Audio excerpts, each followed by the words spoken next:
party. The first Diddy party I went to was at Prince's house. So you want to go to Prince's house to the Diddy party where Tyrese is performing and Demi Moore and Ashton Kutcher are swinging on swings. That is what's happening on the other side of the wall. Nobody, and I mean nobody, in that courtroom was ready for what went down. Not the jury, not the lawyers, not even the veteran reporters who'd been glued to every second of this trial since day one. And definitely not Diddy, because that was the day Prince, yes, that Prince, spoke from beyond the grave. Everything started off normal, just another chaotic day in a high-profile circus. Cameras snapping outside like it was the Grammys. Reporters squeezed into the gallery, trying to look calm, but dying for something juicy to happen. Diddy's family walked into the court with their heads hanging low. Diddy comes. Tell Diddy to God. Tell him to God. Little time. No, we to turn it over to God. Nothing nobody can do.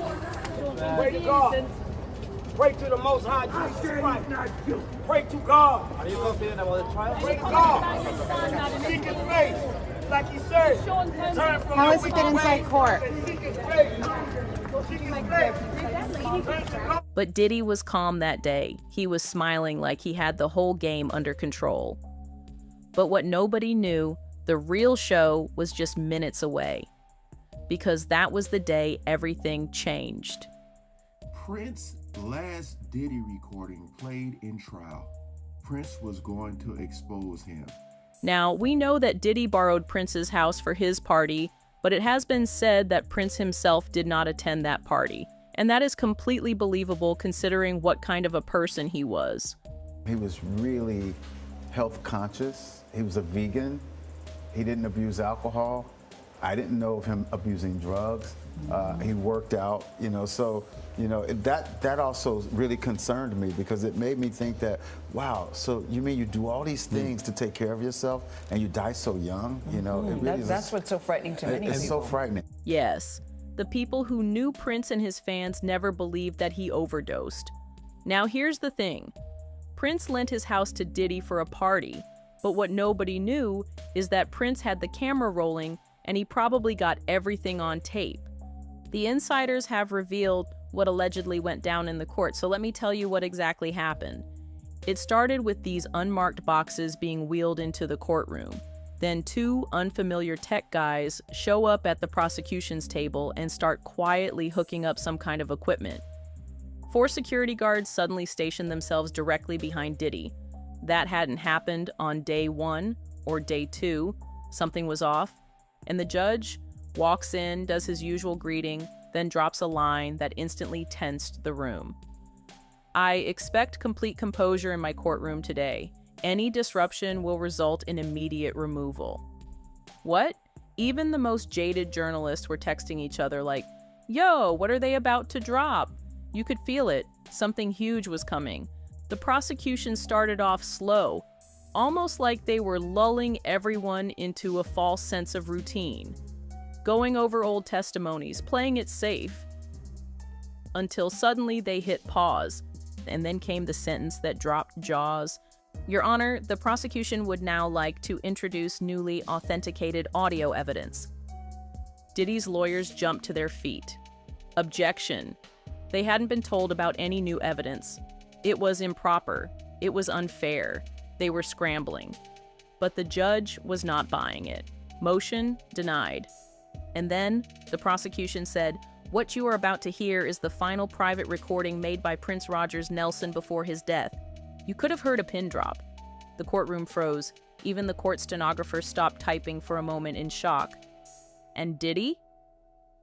That smile he had when he walked in was gone. The recording started. No music, no statement, just Prince breathing. Deep, calm, like he was about to say something he knew could cost him everything. I'm making this recording because I don't know who to trust anymore, Prince said, his voice low, deliberate. The rock star persona was gone. This wasn't stage Prince. This was a scared man speaking the truth. And then he started naming names. Diddy's parties, Miami, Beverly Hills, the Hamptons, exact dates, specific people, exact addresses, not vague, not rumors, but receipts. First Diddy party I went to was at Prince's house. So you want to go to Prince's house to the Diddy party where Tyrese is performing and Demi Moore and Ashton Kutcher are swinging on swings.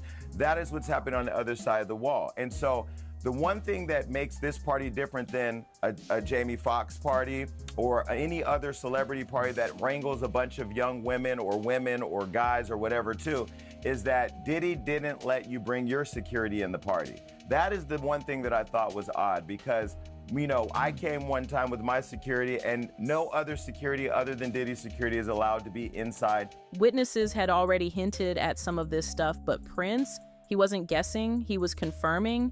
He wasn't a victim, he was a witness, and his words hit different. What happens at these parties isn't just wrong, he said. It's dangerous.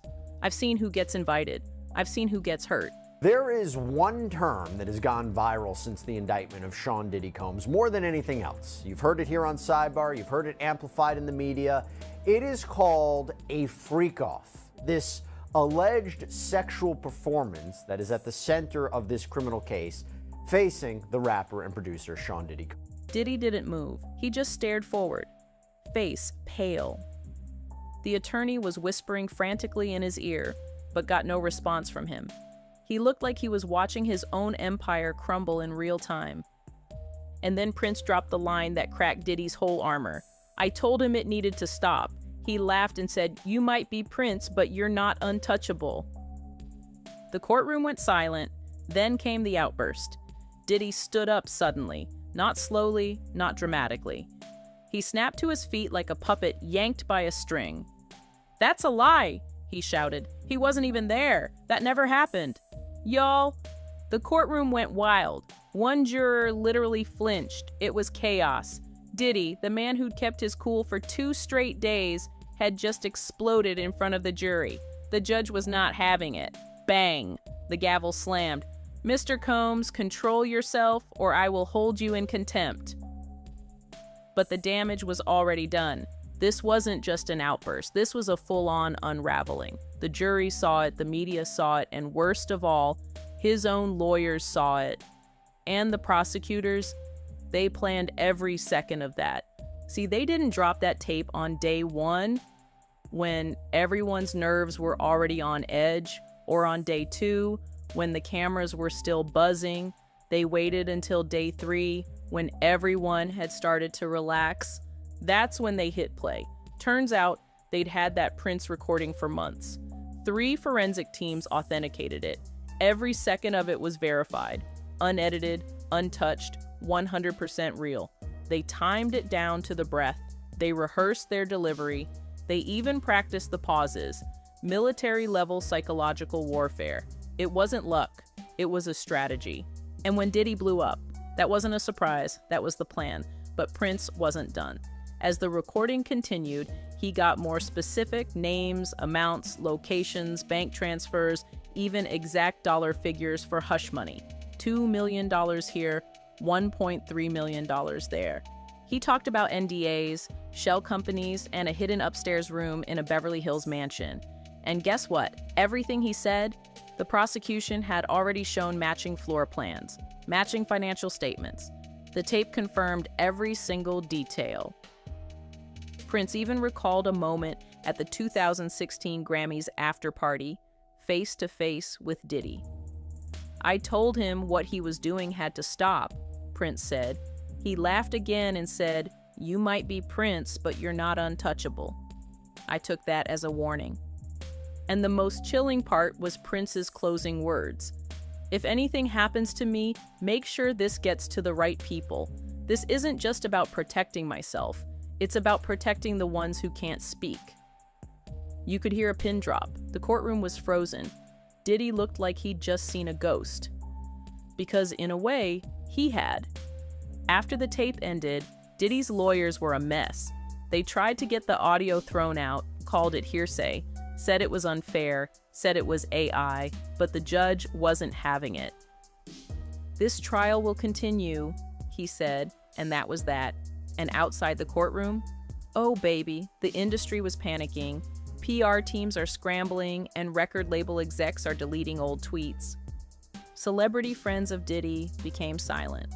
No more support, no more reposts. Because the real question now is this: what else did Prince record? If this was the one they were willing to play in public, what's still locked in that legendary vault of his? Who else did he name? What other secrets are waiting to drop? The courtroom shook. But the aftershocks? They're coming for the whole industry. Drop your thoughts in the comments. Do you think Diddy is done for, or can he still walk free? Let's see how this unfolds. And don't forget to like, comment, and subscribe. See you in the next video.